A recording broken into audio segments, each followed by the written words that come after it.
Hoje eu quero falar com vocês qual é o cuidado que devo ter comigo mesmo e o motivo por que devo fazer isso. Vamos falar um pouquinho sobre isso na palavra de hoje.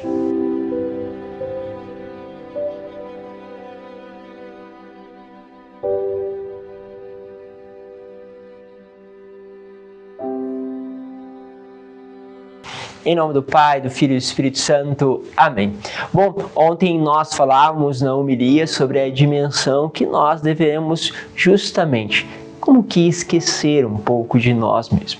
Hoje eu quero falar do cuidado. Qual é o cuidado, então, que nós devemos ter conosco? Aquele cuidado justamente para gerar os frutos. Porque ontem nós sinalizávamos justamente, nós devemos esquecer justamente de nós mesmos e ter justamente a dimensão para quem eu quero dar a vida, para qual é o princípio que eu quero dar a vida, que é a Deus, lógico, através dos nossos irmãos. Mas hoje vamos entrar um pouquinho neste detalhe. Sempre a palavra ela é bonita porque ela nos chama sempre a uma medida boa, sacudida, né, ponderada daquilo que precisamos viver para viver sobre uma radicalidade de Deus, mas uma radicalidade aonde você percebe aí um ser humano cada vez mais profundo e equilibrado naquilo que é as suas escolhas, firmado justamente na base da palavra.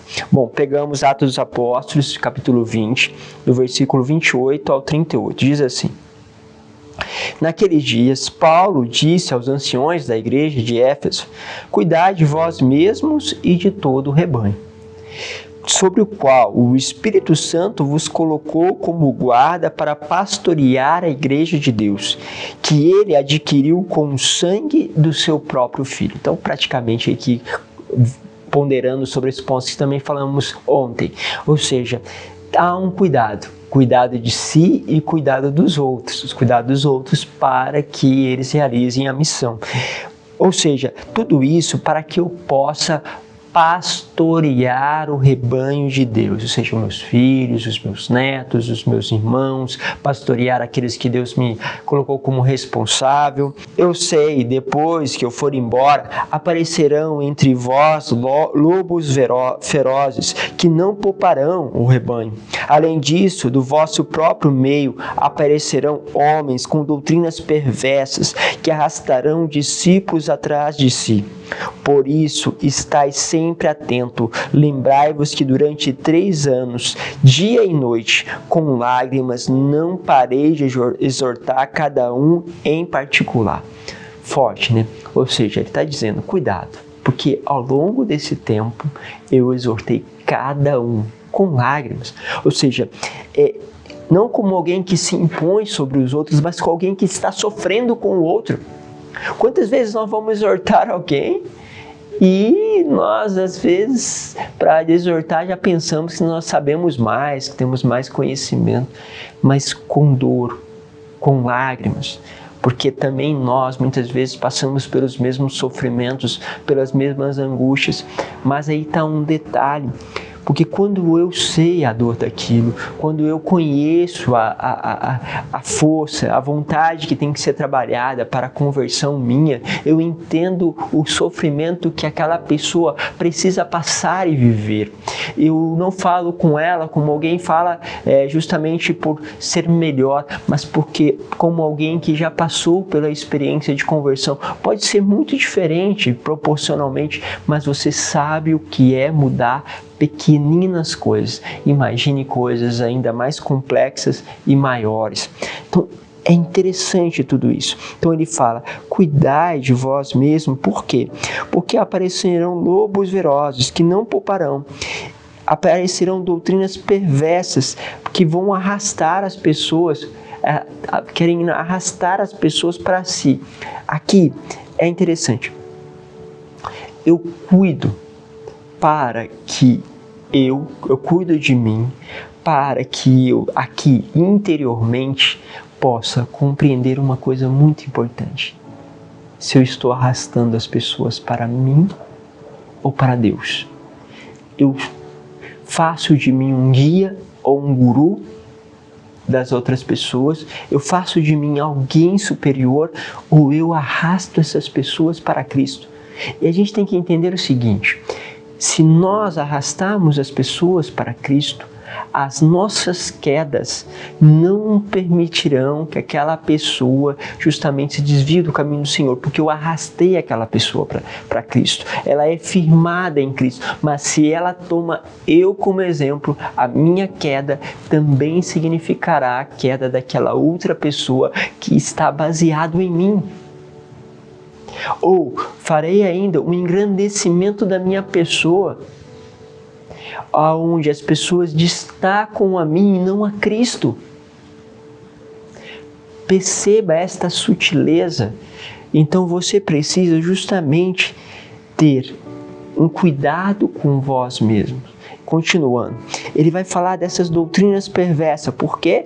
Porque as coisas entram aqui de forma intelectual muitas vezes. Por isso, vai dizer ele, estais sempre atentos, lembrai-vos durante 3 anos, dia e noite com lágrimas. Não parei de exortar cada um em particular. Agora entrego-vos a Deus a mensagem da sua graça, que tem um poder para edificar, de dar herança a todos os que foram santificados.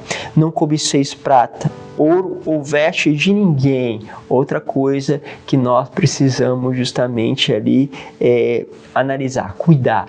Não procure uma recompensa, principalmente uma recompensa em dinheiro, uma recompensa em recurso, uma recompensa em providência.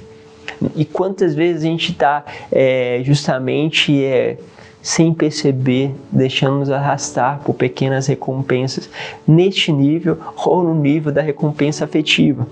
Ou seja, vós bem sabeis que estas minhas mãos providenciaram o que era necessário para mim e para os que estavam comigo.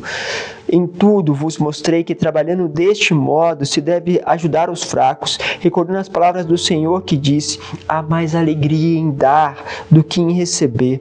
Tendo dito isso, Paulo ajoelhou-se e rezou com todos eles. Todos depois prorromperam em grande pranto e lançaram-se ao pescoço de Paulo, o beijavam aflitos, sobretudo por lhe haver ele dito que não tornaria a ver-lhes o rosto, e o acompanharam até o navio. Ou seja, percebe aí o quanto Paulo foi importante. Importante porque agora ele podia deixar aquele rebanho que não centralizou-se nele, ele cuidou para que isso aconteça. Então eu tenho que ter um cuidado comigo, um cuidado para que as pessoas não centralizem em mim. Um outro cuidado que aparece também é importante, que eu gostaria de falar com vocês, o cuidado de justamente ter os limites e respeitar os teus limites para que, cuidando da sua saúde, da sua integridade, de tudo isso, você possa ter força para continuar anunciando.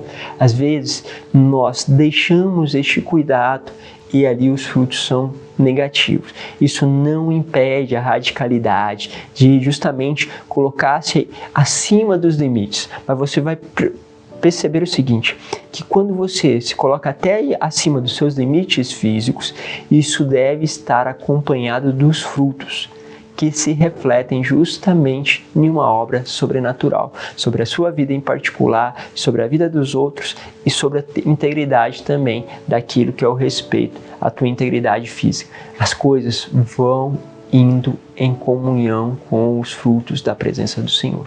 Então perceba, e esse é o cuidado que eu queria colocar para vocês, o cuidado de perceber que vocês precisam se tornar testemunho, que vocês não podem centralizar-se em si, mas devem colocar tudo em Cristo. O cuidado para que não deixem se mover pelas coisas do mundo, dos recursos, mas se movam por aquilo que Deus está realizando e fazendo através de você. Deus vos abençoe, Pai, Filho e Espírito Santo. Amém.